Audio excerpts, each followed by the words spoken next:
একটি পণ্যকে যখন মানুষের কাছে নিয়ে যাওয়া হয় তখন পণ্যটা ধীরে ধীরে মানুষের আস্থা অর্জন করে এবং ব্র্যান্ডে পরিণত হয়, এবং এই ব্র্যান্ডের পিছিয়ে যারা কাজ করেন এই পণ্যটাকে বা এই নামটিকে যারা মানুষের মনের মধ্যে মস্তিষ্কের মধ্যে গেঁথেছেন তারাই আসলে brand maker. The brand maker শোতে আজকের আলোচনায় আমরা অতিথি করেছি রিক্সা ফুড অ্যান্ড বেভারেজ লিমিটেডের manager brand and marketing George Titu সরকারকে। কেমন আছেন আপনি? ভালো আছি ভাই, আপনি কেমন আছেন? আমি ভালো আছি। আপনাকে খুব চনমনে মনে হয় সবসময়। এটা কি মানে ব্র্যান্ডিংয়ে হেল্প করে? ডেফিনেটলি। কিভাবে? ব্র্যান্ড তো একটা স্টোরি টেলিং বেসিক্যালি। হ্যাঁ। আর যেটা হচ্ছে আপনি ব্র্যান্ডের যে এত ভ্যারিয়েশন, কাজের ক্ষেত্রে এত ভ্যারিয়েশন, মানুষের সাইকোলজি নিয়ে কাজ করা, অল দ্য টাইম আপনাকে হচ্ছে একটা জার্নির মধ্যে থাকতে হয়। তো সেই ক্ষেত্রে সেই ভাইবটা একজন ব্র্যান্ড ম্যানেজার বা ব্র্যান্ড নিয়ে যে কাজ করে তার মধ্যেও চলে আসে। তার মানে মানে প্রোডাক্টকে যখন ব্র্যান্ডে রূপান্তর করতে হয় তার আগে আসলে একজন ব্র্যান্ডের পিছে যে মানুষটা আছে তারও নিজস্ব ব্র্যান্ডিং করার প্রয়োজনীয়তা রয়েছে। অবশ্যই মানে অবশ্যই যারা আছে। পার্সোনাল ব্র্যান্ডিং বলে। হ্যাঁ, ডেফিনেটলি। সেই জায়গা তৈরি করার জন্য আপনি নিজেকে কিভাবে সময় দিয়েছেন? আমার গল্পটা একটু বেশ লম্বা যদি বলি, যে এই প্রফেশনে আসার ব্যাপারটা অনেকেই বলে যে আমার ড্রিম জব বা এই কাজে আমি কাজ করার জন্য প্রথম থেকেই প্রিপারেশন ছিল। আমার যেটা হচ্ছে যে বিবিএমবিএ করার সময় যখন সাবজেক্ট চয়েসের ব্যাপারটা আসে, আমার প্রথম থেকে মাথায় ছিল যে এমন একটা সাবজেক্ট নিয়ে আমি এগোবো যেটা এক ক্ষেত্রে চ্যালেঞ্জিং এবং যেটাতে হচ্ছে ইনভলভমেন্ট থাকে। ঠিক তখনই যখন ইউনিভার্সিটিতে ডিপার্টমেন্ট চয়েসের ব্যাপারটা আসলো, আমার হাতে অপশন ছিল বেশ কিছু। সেখানে অ্যাকাউন্টিং ছিল, মার্কেটিং ছিল। আমি চয়েস করেছিলাম ইন্টারন্যাশনাল বিজনেস, কারণ সেটা এমন একটা সাবজেক্ট সেটা যেখানে আমি লোকাল প্লাস গ্লোবাল সব ধরনের কালচার সম্পর্কে একটা ধারণা নিতে পারবো। এবং ওই সময় আমরা ওই ডিপার্টমেন্টের ফার্স্ট ব্যাচ ছিলাম। That was also a challenge, যে নতুন একটা ডিপার্টমেন্ট শেপ আপ হচ্ছে, তো স্ট্রাকচারাল কতটুকু স্ট্রং অন্যান্য ডিপার্টমেন্টের তুলনায়, তারপরও সেই চ্যালেঞ্জটা নিয়েছিলাম বিকজ অফ সেই স্পার্কটা আমি সেখানে দেখেছি যে এখানে শেখার অনেক কিছু আছে, মানুষের সাথে ইনভলভ হওয়ার অনেক স্কোপ আছে। এই বিষয়গুলো আমাকে নাড়া দিয়েছিল। এই যে চ্যালেঞ্জটা গ্রহণ করলেন এবং সেখান থেকে আজকে এখানে এই দুইটা যে ব্রিজিং হয়েছিল, ব্রিজিংটা কতটা মনে হয়েছে যে চ্যালেঞ্জটা গ্রহণ করা ঠিকই ছিল? আমার কাছে মনে হয় যে যে ডিসিশনটা নিয়েছিলাম সেটা ভালো ছিল, খুবই ভালো ছিল। কারণ আমি কখনোই মনোটোনাস জব বা একই ধরনের কাজে থাকতে পছন্দ করি না। যখন এই স্টাডির টার্মটা শেষ করে যখন আমি প্রফেশনে আসলাম, তখন দেখলাম যে আমি ভাস্ট একটা আহ, জায়গায় এরিয়াতে চলে আসছি যেখানে হচ্ছে আমি চাইলে অনেক কিছু নিয়ে কাজ করতে পারি।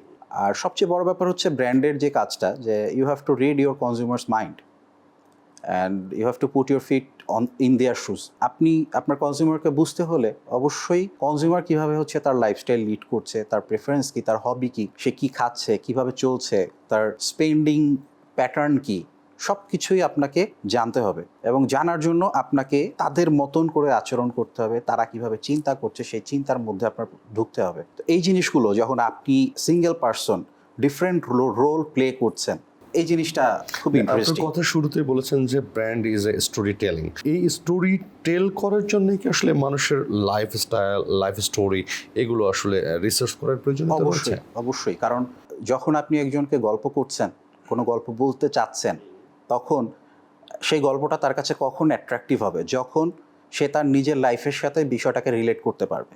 মানুষ কখন একটা ব্র্যান্ডকে পছন্দ করে বা কখন একটা ব্র্যান্ড তার টপ অফ মাইন্ডে আসে, যখন সে ওই ব্র্যান্ডটার সাথে ইমোশনালি অ্যাটাচড হয় বা তার ডেইলি লাইফস্টাইলের সাথে জিনিসটা অ্যাকুমুলেট হয়ে যায়। ঠিক তখনই ওই ব্র্যান্ডটার প্রতি তার একটা ভালোবাসার জায়গা দাঁড়ায়, তার বিশ্বস্ততার জায়গা দাঁড়ায়।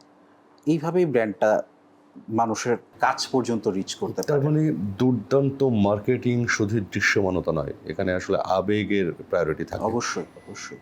সেই আবেগকে যখন আসলে পণ্যে রূপান্তর করতে হয় তখন আসলে কোন কোন স্ট্র্যাটেজিগুলো আপনার মেনটেন করতে হয় এক্সপেরিয়েন্স থেকে যদি জানতে চাই? স্ট্র্যাটেজি আমি কিছুক্ষণ আগে যেটা বললাম, যে আমি যখন একটা পণ্য নিয়ে বাজারে আসবো, আমার যারা কনজিউমার আছে বা ইউজার আছে তাদের কাছে, প্রথম কথা আমার তাদের চাহিদাটা কি সেটা জানতে হবে, তারা অ্যাকচুয়ালি কি চাচ্ছে, আমি যে পণ্যটা বাজারে অফার করব সেক্ষেত্রে সেই পণ্যটা থেকে তারা কি ধরনের ভ্যালুগুলো তারা ড্র করতে পারবে। এখন সাপোজ আমি টয়লেট্রিজ কসমেটিক্স ইন্ডাস্ট্রিতে ছিলাম বেশ লম্বা একটা সময়, এখন ফুড ইন্ডাস্ট্রিতে এসেছি।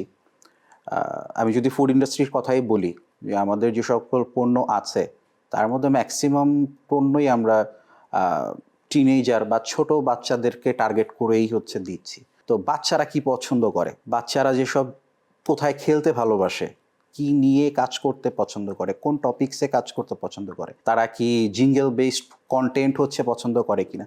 তো সেক্ষেত্রে আমার যে প্রোডাক্টটা হচ্ছে সেই প্রোডাক্টটার কমিউনিকেশনটা হচ্ছে সেভাবেই ডেভেলপ করার চেষ্টা আমরা করি, যেন এই বাচ্চাটা যেভাবে লাইফ লিড করছে তার লাইফের সাথে যাতে আমার প্রোডাক্টটা অ্যাসোসিয়েটেড হয়, এবং ব্র্যান্ড নেম যেটা আমরা সিলেক্ট করছি সেটা যেন বাজওয়ার্ড হিসেবে তার মাথার মধ্যে সবসময় ঘুরতে থাকে। যখনই সে দোকানে যাচ্ছে, দোকানে গিয়ে তার পছন্দের ব্র্যান্ডটাকে দেখছে সে সামনে, স্বাভাবিকভাবেই তার ওই অ্যাটেনশনটাই, সেই প্রোডাক্টটাই তার অ্যাটেনশন নিচ্ছে, এবং সেটা সে কিনতে নিজে যদি কিনতে পারে তো fine, otherwise he is insisting প্রভাবিত করছে আর কি parents to buy that product for him. একটু আগে আপনি বলছিলেন যে কন্টেন্ট প্রভাবিত করে কনজিউমারকে। কন্টেন্ট নিয়ে যখন কথা বললেন তখন টেলিভিশন, রেডিও, পত্রিকার বিভিন্ন কন্টেন্ট নিয়ে আপনাদের কাজ করতে হয় গণমাধ্যমে টু পেনিট্রেট দ্য অডিয়েন্স। সেইটাকে আসলে রিলেট করেন কি করে এবং সেখানে আসলে কিভাবে ডিসিশন মেকিংটা হয়? এইটা খুব চ্যালেঞ্জিং একটা জায়গা সত্যি কথা বলতে, যে আপনি আপনার পণ্যকে আপনার কনজিউমারের কাছ পর্যন্ত নিয়ে যেতে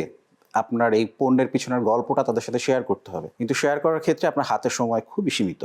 এই অল্প সময়ে আপনার প্রোডাক্টের সম্পর্কে তাদেরকে জানানো, তাছাড়া তাদের লাইফস্টাইলের সাথে এটাকে রিলেট করা, তাদের অ্যাটেনশন সিক করা, এই সমস্ত কিছু করার জন্য যে ধরনের মেকানিজম দরকার, এই জিনিসটা ব্র্যান্ড মার্কেটিংয়ের ক্ষেত্রে সবচেয়ে বড় চ্যালেঞ্জ আমি বলবো। তার পাশাপাশি এখন যে ট্রেন্ড চলছে, আমরা একটা সময় দেখেছি আমাদের ছোটোবেলাকার সময় যে প্রথমে কন্টেন্টগুলো থাকতো একটু লেন্দি, হয়তো বা ডকুমেন্টারি টাইপের, তারপরে সেটা আসলো টিভিসিতে 30 সেকেন্ডস ডিউরেশন, তার থেকে 10 সেকেন্ড 20 সেকেন্ড কাট ভার্সনে আসলো, আর এখন চলে আসছে 6 সেকেন্ড স্কিপেবল আর নন স্কিপেবল অ্যাড। কারণ কি? কারণটা হচ্ছে মানুষের স্পেসিফিক কোনো একটা কন্টেন্টে তার ইন্টারেস্টটা ধরে রাখার সামর্থ্য আস্তে আস্তে কমে আসতেছে। মানে একটা কন্টেন্টে সে বেশি সময় দিচ্ছে না, অস্থিরতা চলে আসছে সমস্ত কনজিউমারের ভিতরে। তো এই যে ধারাবাহিকতাটা এক একটা জেনারেশন বা এক একটা সময়ে আমাদেরকে যে টাইম টু টাইম কনজিউমারের প্রেফারেন্স অনুযায়ী আমাদের স্ট্র্যাটেজি পাল্টাতে হচ্ছে, এগুলো বেশ চ্যালেঞ্জিং একটা জায়গা। সেক্ষেত্রে আপনি দীর্ঘদিন মিডিয়া বাইং এর সাথেও ছিলেন। মিডিয়ার যেভাবে বলা হচ্ছে যে শিফট হচ্ছে মিডিয়া, ব্রডকাস্ট মিডিয়া থেকে চলে যাচ্ছে ডিজিটাল মিডিয়া এবং আরও বিষয়গুলো আসছে, আপনার কি মনে হয় যে বাংলাদেশে আসলে কনজিউমারের ইন্টারেস্ট মানে অফলাইন মিডিয়া থেকে টোটালটাই অনলাইনের দিকে যাচ্ছে? I don't think so. ব্যাপারটা হচ্ছে কি, মিডিয়া কনজামশনটা একটা টোটাল একটা ব্লেন্ডিং প্রসেস।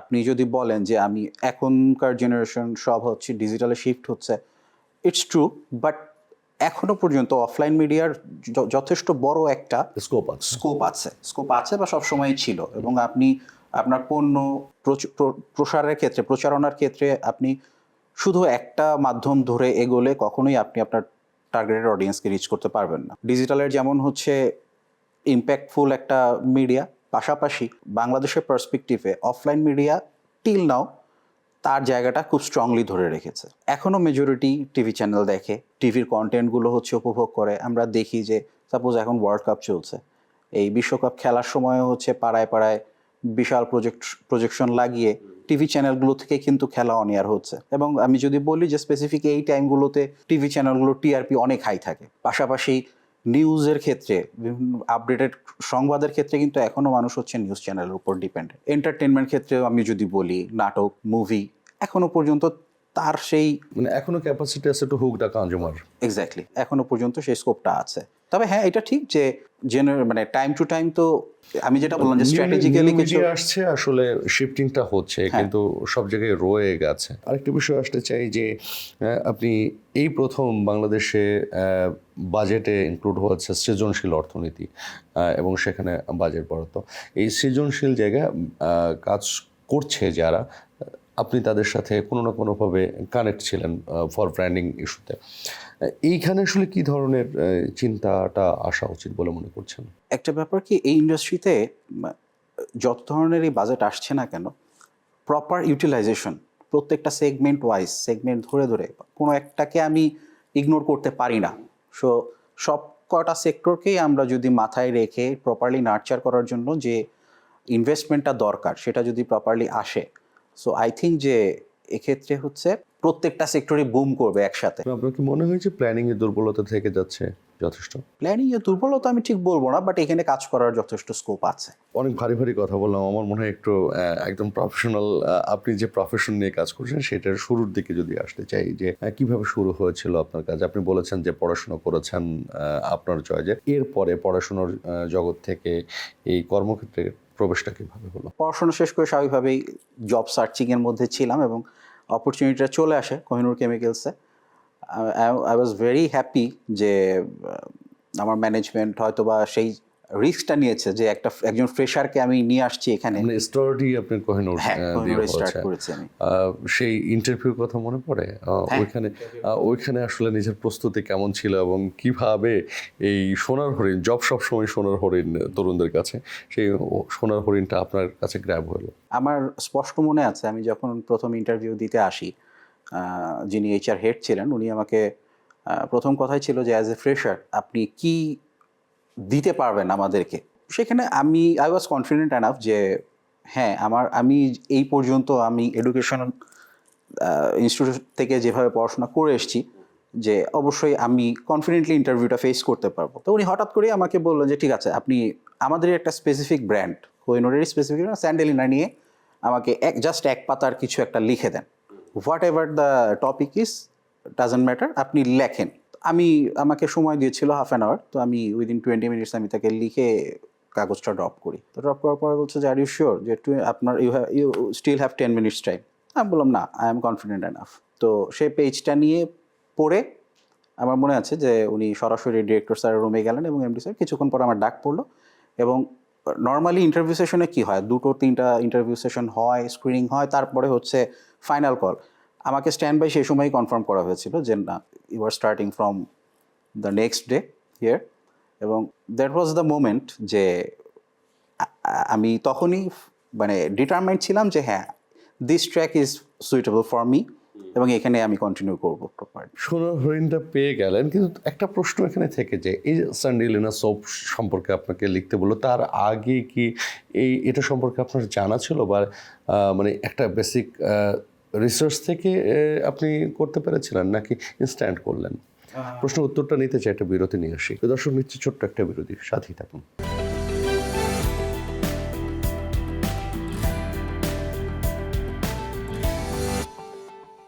প্রিয় দর্শক, আপনি দেখছেন গ্রিন টিভি। আমরা কথা বলছি দ্য ব্র্যান্ড মেকার শো নিয়ে। আমার সাথে রয়েছেন রিদিশা ফুড অ্যান্ড বেভারেজের manager brand and marketing, George ভাই।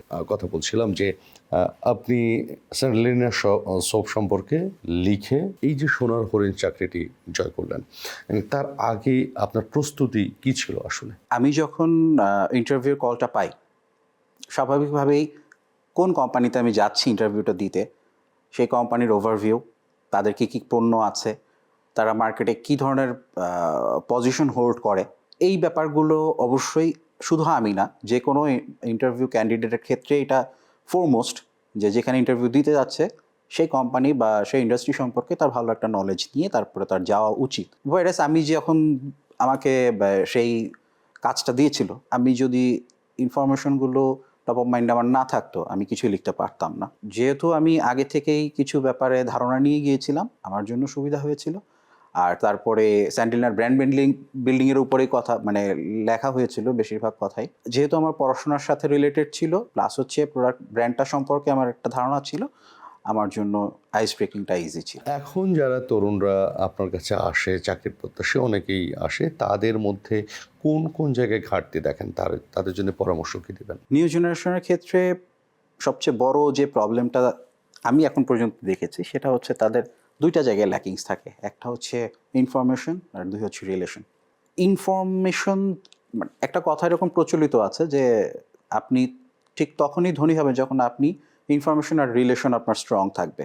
আপনার কাছে যত বেশি ইনফরমেশন থাকবে ইউ আর রিচ, অ্যান্ড আপনার যত কানেকশন স্ট্রং থাকবে you are confident enough to achieve something. তো নতুন জেনারেশন থেকে যারাই আসছে এই ইন্ডাস্ট্রিগুলোতে তাদের প্রতি সাজেশন এটাই থাকবে যে আপনি আপনাকে কতটুকু কেপেবল করছেন এবং how you are representing yourself to the industry.